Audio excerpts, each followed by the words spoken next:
দাদা চিঠিটা নেবেন।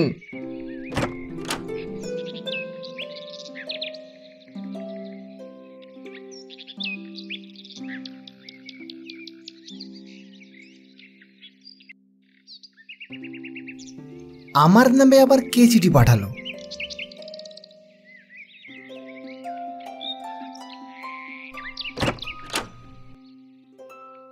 প্রিয় ননি, বন্ধু ছিলি, মিথ্যা মামলা জিতে শত্রু হলি। এখন আমি মরতে বসেছি। এ অসুখ আর সারবার নয়। মরার আগে তোর সঙ্গে শেষ বোঝাপড়াটা করে যাই। তোর জন্য অপেক্ষা করে থাকবো আমাদের পৈতৃক বাড়িতে। অবশ্যই আসবি কিন্তু। ইতি তোর বন্ধু রঘু। ননি, এই ননি, বাড়িতে আছিস? হ্যাঁ অপূর্ব, আয় ভেতরে আয়। দেখ, এতদিন পর কাজ চিঠি পেয়েছি। চিঠি? চিঠি আবার কে লিখলো? আরে রঘু রে, সেই কলেজের বন্ধু। তোর সাথে তো ওর চিরশত্রুতা। ও আবার তোকে কি বলতে চাইছে? তা জানি না, তবে ও আমাকে একবার ওদের পৈতৃক বাড়িতে দেখা করার জন্য আসতে বলেছে। ভাবছি আজ রাতে একবার যাব ওখানে। ওর পৈতৃক বাড়ি তো ভবদুলাল ভবনে। রাতে ওখানে যাওয়াটা ঠিক হবে? শুনেছি জায়গাটা ভালো নয়, দিনের বেলাতেই তেমন লোকজন যায় না। আর তুই বলছিস রাতে যাবি? ভূতের ভয় আমার নেই, তাছাড়া এটা তো আমার কাছে একটা চ্যালেঞ্জ। তুই তো জানিস অপূর্ব, রঘুর সাথে আমার কেমন বিরাসতা ছিল সেই বাড়ি নিয়ে মামলাটার জন্য। এরপর আমার চুপ করে বসে থাকা সম্ভব নয় কিছুতেই। আমার আপত্তি ওই বাড়িটা নিয়ে। গোবিন্দপুরের ভবদুলাল ভবনে মানুষ থাকে বলে তো শুনিনি, তবে এখনও ভেঙে পড়েনি। রঘুদের লোকজনেরা ওটা নিয়মিতই দেখাশোনা করে, তবে রঘুরা তো ও বাড়িতে থাকে না। বিশাল খালি বাড়িটা তালাবন্ধ হয়ে পড়ে থাকে। ভূতের বাড়ি বলেই সবাই জানে। আমি ওর কথায় কোনো উত্তর দিলাম না। দিয়াল ঘড়ির দিকে তাকালাম, ততক্ষণে 7টা বেজে গেছে। আচ্ছা অপূর্ব, চলি তাহলে। এখন নিশ্চয়ই রিক্সা পাওয়া যাবে। দেখি ও আমার সঙ্গে এতদিন পর কি ব্যবহার করে। খুন করবে না হয় ভয় দেখাবে, কিন্তু তোর এরকম পাগলামোর কোনো মানে হয় না। মামলার পর মুখ দেখা দেখিও বন্ধ তোদের দুজনের। তারপরেও যখন তোকে আসতে লিখেছে, তাও আবার এইরকম ভাষায়, তখন তোর বোঝা উচিত মুখোমুখি দেখাটা তেমন আনন্দের ব্যাপার হবে না।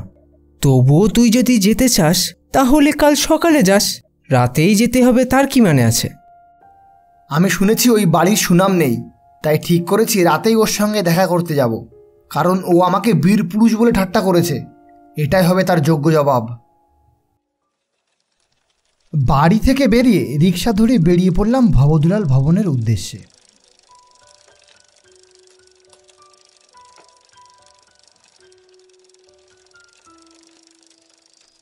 বাড়ির সামনে রিক্সাটা থামিয়ে রিক্সা চালক জোরে জোরে ঘন্টা বাজালো বেশ কয়েকবার। ভিতর থেকে কোনো সাড়া পাওয়া গেল না। হঠাৎ দেখা গেল সামনের রাস্তা থেকে 2 জন লোক এগিয়ে আসছে। বলছি দাদা, এই ভবদুলাল ভবনে কি কেউ থাকে? না না, এই বাড়ি তো গত 10 বছর ধরে বন্ধ পড়ে রয়েছে। এই বাড়িতে ভূতিরা ছাড়া আর কেউ থাকে না। দেখুন বাবু, মনে হয় না এই বাড়িতে কেউ থাকে। আর কেউ তো সাড়াও দিচ্ছে না, কোথাও আলো জ্বলছে না। আপনি কি এখানে নামবেন? আমি এক দৃষ্টিতে বাড়িটা দেখছিলাম। সত্যিই তো কোথাও আলোর দেখা নেই, কিন্তু ও তো আমাকে এই বাড়িতে দেখা করতে আসতে বলল। আমি আর কোনো উপায় না পেয়ে রিক্সা চালককে বললাম, না এখানে আর নেমে কাজ নেই, তুমি চলো বাড়িতেই যাই আবার। রিক্সা চালক রিক্সাটা ঘোরাতেই তখনই অন্ধকার বাড়িটির নিচতলা থেকে একটা ডাক শোনা গেল। একটা দরজা আওয়াজ করে খুলে কে একজন বাইরে বেরিয়ে এলো। কে ননি, এসেছিস নাকি? আয় আয়, আলো নেই দেখে চলে যাচ্ছিস নাকি রে? এ যে রঘুর গলা তাতে কোনো সন্দেহ নেই। আমি তাড়াতাড়ি রিক্সা থেকে নেমে পড়লাম। অন্ধকার দেখে ভয়ে পালাচ্ছিস নাকি রে? আমি তো তোকে এখানেই আসতে লিখেছিলাম। না রে, ভয় আর কি পাবো, পুরো বাড়িটা অন্ধকার ছিল, ভাবলাম হয়তো কেউ এখানে নেই, তাই আবার ফিরে যাচ্ছিলাম। আমি এই অন্ধকারেই থাকি, ওর কথা শুনে আমার কেমন একটু ভয় ভয় লাগলো। সেকালের জমিদার বাড়ি, সামনে বাগান, তার মাঝ দিয়ে পথ। সে পথের দুই পাশে অন্ধকারে কিছু পাথরের মূর্তিগুলো কেমন যেন ভয় দেখানোর ভঙ্গিতে দাঁড়িয়ে আছে। এত রাতে তুই এ বাড়িতে এলি, তোকে কেউ কিছু বলেনি? হ্যাঁ, রাস্তায় দুজন বলেছিল যে এই বাড়িতে কেউ আর থাকে না। তা হ্যাঁ রে, এখানে কোনো আলো নেই কেন? আলো? বললাম না আমি এই অন্ধকারেই থাকি। এ বাড়িতে ইলেকট্রিক কানেকশন নেই, নেই কেরোসিন, নেই কোনো লণ্ঠন। আমি আর কথা না বাড়িয়ে ওর পিছনে পিছনে ঘরের মধ্যে ঢুকে পড়লাম। সঙ্গে সঙ্গে নাকে কেমন যেন একটা ভ্যাপসা গন্ধ লাগলো, যেন এ ঘরের দরজা জানলা বহুদিন খোলা হয়নি। থমকে দাঁড়ালাম আমি। কি হলো রে, আবার ভয় পেলি নাকি?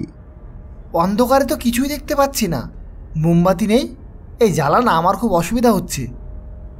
তখনই বিকট আওয়াজ করে পিছনের দরজাটা বন্ধ হয়ে গেল। সে আওয়াজে চমকে উঠলাম আমি। ঘরটাও সঙ্গে সঙ্গে আগের তুলনায় বেশি অন্ধকার হয়ে গেল।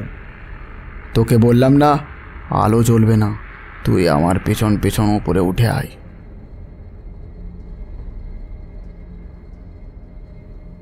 আমি ওর পিছে পিছে সিঁড়ি বেয়ে ওপরে উঠতে থাকি। এই বাড়িতে আর কে কে থাকে রে রঘু? শুনেছিলাম তোরা নাকি নতুন বাড়িতে উঠে গেছিলি, তাহলে এখানে? আরও অনেকেই থাকে, উপরে গেলেই তো দেখতে পাবি। তারা তো তোর জন্যই অপেক্ষা করে আছে। তুই আমার এত বড় বন্ধু, তোকে তো সবাই আদর যত্ন করবেই। দোতলায় উঠে দেখি আজব কাণ্ড। দোতলাতেও কোথাও আলো জ্বলছে না। যদিও এতক্ষণ অন্ধকারে থেকে আমার চোখ অনেকটা সয়ে গেছে। দেখলাম দোতলায় টানা বারান্দা, একদিকে সারি সারি ঘর, তার প্রত্যেকটারই দরজা বন্ধ, অন্যদিকে বুক সমান উঁচু রেলিং। আমি আর না পেরে রঘুকে জিজ্ঞাসা করলাম, তুই কি আমাকে ভয় দেখানোর জন্য এখানে এনেছিস? এই বাড়িতে তো কেউ থাকে না, সব ঘরই তো বন্ধ। কে বলেছে সব ঘর বন্ধ? কোন ঘরটাতে তুই থাকতে চাস? তৎক্ষণাৎ প্রতিটি ঘরের দরজা এক এক করে খুলে গেল, আর প্রত্যেকটা দরজা দিয়েই ধাঁধা ছায়ার মতো পোশাক পরা একজন মানুষ বেরিয়ে এসে রেলিংয়ের পাশ ঘেঁষে দাঁড়ালো। আর শেষে বিশ্রী আওয়াজ তুলে সামনের একটা দরজা খুলে গেল, যেন বহুদিন বন্ধ হয়ে থাকা জং ধরা একটা দরজা খুলল। সেই দরজা দিয়ে একটা সাদা ছায়ার মতো পোশাক পরা একজন দশাশয় পুরুষ বেরিয়ে এসে দাঁড়ালো। অদ্ভুত বিষয় হলো, সবাই যেন হাওয়ায় ভাসমান অবস্থায় আমার দিকেই তাকিয়ে আছে।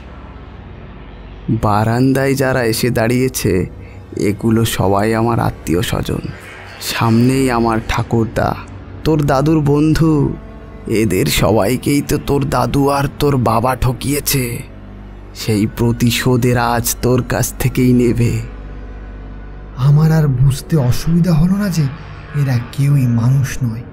আমার বুকের মধ্যে তখন হাজারো ভয়ের শব্দ শুনতে পাচ্ছি। বুঝতে পারলাম যে আজ আর বাঁচার কোনো উপায় আমার নেই। তোমাকে ডাকা হয়েছে শাস্তি দেওয়ার জন্য। যে অন্যায় তোমার দাদু আর বাবা আমাদের সাথে করেছে সেটা তো বিশ্বাসঘাতকতা। তার জন্য তোমাকে শাস্তি পেতেই হবে।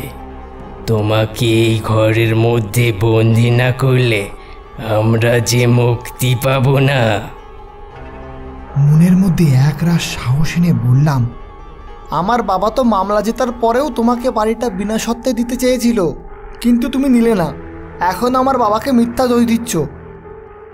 তোমার বাবা তো জুতো মেরে গরুদান করতে চেয়েছিল, তা আমি নেব কেন? আমার কি কোনো মান সম্মান নেই? তাছাড়া বাড়ি দিয়ে দেবে তো মামলা করেছিল কেন? তোমার দাদু আমার প্রিয় বন্ধু ছিল, আর সেই আমার সাথে বিশ্বাসঘাতকতা করলো। সেই শোকেই আমার মৃত্যু হয়। আজ তার প্রতিশোধ আমি নেবই। আমি বুঝতে পারলাম এখানে আর বেশিক্ষণ থাকা আমার পক্ষে ঠিক হবে না। আমি সিঁড়ি থেকে নেমে ঘরের দরজা দিয়ে বাইরে বেরোতে যাব, ঠিক সেই সময় দরজাটা বন্ধ হয়ে গেল। পালাচ্ছিস কোথায়? এ বাড়িতে ঢোকা যায় কিন্তু বেরোনো যায় না। উঠে আয় বলছি। পিছনে সিঁড়িতে ভারী পায়ের আওয়াজ, কারা যেন পা ঠুকে ঠুকে নিচে নামছে। সবাই ধীরে ধীরে এগিয়ে আসছে আমার দিকে। পাগলের মতো প্রাণপণ শক্তিতে চেষ্টা করি দরজাটা খোলার, কারা যেন হাত বাড়িয়ে আমার গলা চেপে ধরে। আমি চিৎকার করতে থাকি। ঠিক সেই মুহূর্তে দরজাটা খুলে গেল, মুখ থুবড়ে বাইরে পড়লাম।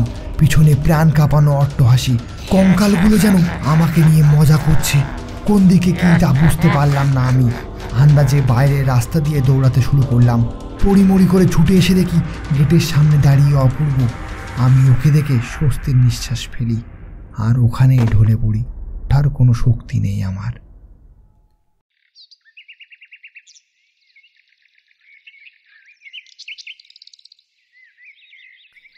তুই যা চিন্তায় ফেলেছিলি কাল আমাকে, তুই চলে যেতেই আমার মনে হলো তোকে একা যেতে দিয়ে কাজটা ঠিক করলাম না। তোর পিছনে পিছনে রিক্সা নিয়ে আমিও ছুট দিলাম। তোকে এই বাড়িতে না পেয়ে আমি ওদের পুরনো বাড়িতে যাই। ওখানে গিয়ে শুনি মাস দুয়েক আগে এক ভয়ঙ্কর অসুখে রঘুর মৃত্যু হয়, আর ওর দাদুও গত হয়েছে আজ 3 বছর হয়ে গেল। আমি অপূর্বের কথায় কোনো উত্তর দিই না, শুধু এটাই ভাবছি যে প্রতিশোধ নেওয়ার জন্যই কি ওর আত্মা আমাকে ওখানে নিয়ে গেছিল।